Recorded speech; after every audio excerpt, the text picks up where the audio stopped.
Assalamualaikum warahmatullahi wabarakatuh. Perkenalkan, nama saya Arif Baryawan, NPM 102200071 dari kelas akuntansi B.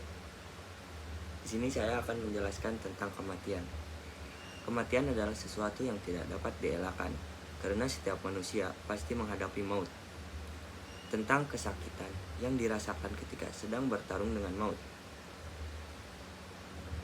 Rasulullah Shallallahu Alaihi Wasallam menjelaskan dalam hadis-hadisnya bahwa sakit ketika hampir mati itu dilaksana kesakitan dicerca 100 kali dengan pedang yang tajam atau seperti dikoyak kulit dari daging hidup-hidup.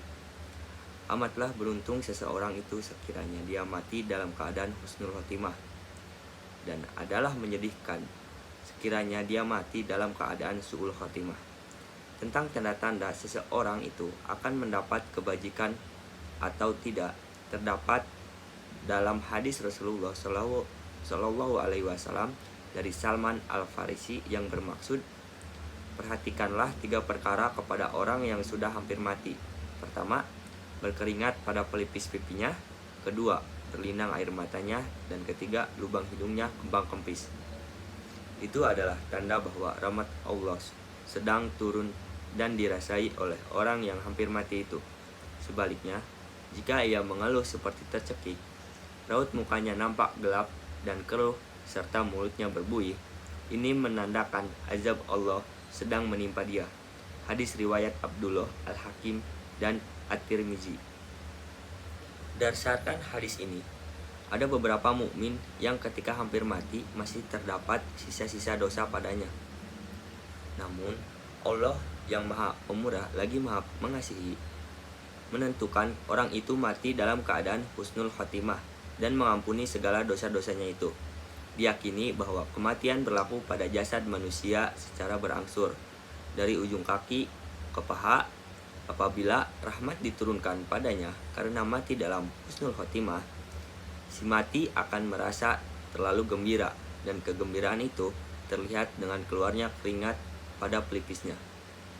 Air mata yang keluar dan hidung yang kembang kempis pula adalah tanda bahwa si mati amat malu pada Allah terhadap sisa-sisa dosanya yang belum sempat ditaubatinya. Orang-orang yang kuat imannya akan merasa malu untuk melakukan dosa semasa hidupnya, karena merasa bahwa Allah senantiasa memperhatikannya.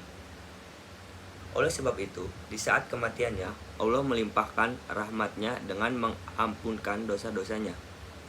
Orang-orang yang kafir pula, dia tidak merasa malu pada Allah Subhanahu wa Ta'ala.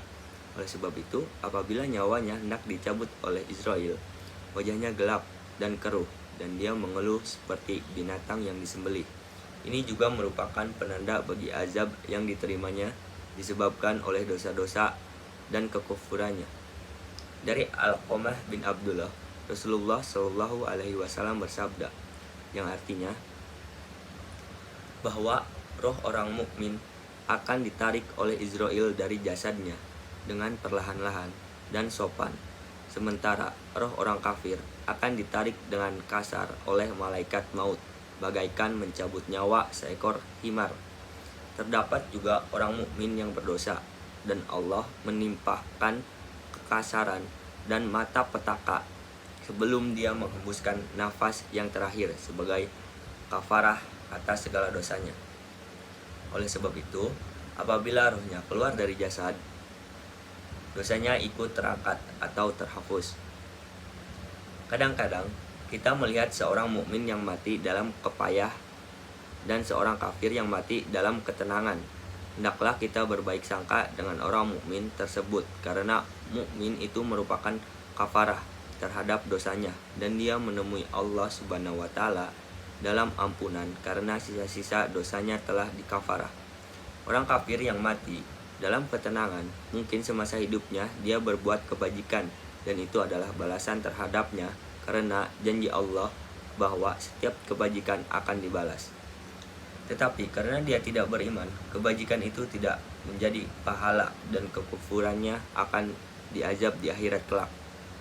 Oleh itu, kita yang masih hidup harus senantiasa berbaik sangka dan mengambil pelajaran terhadap segala yang berlaku.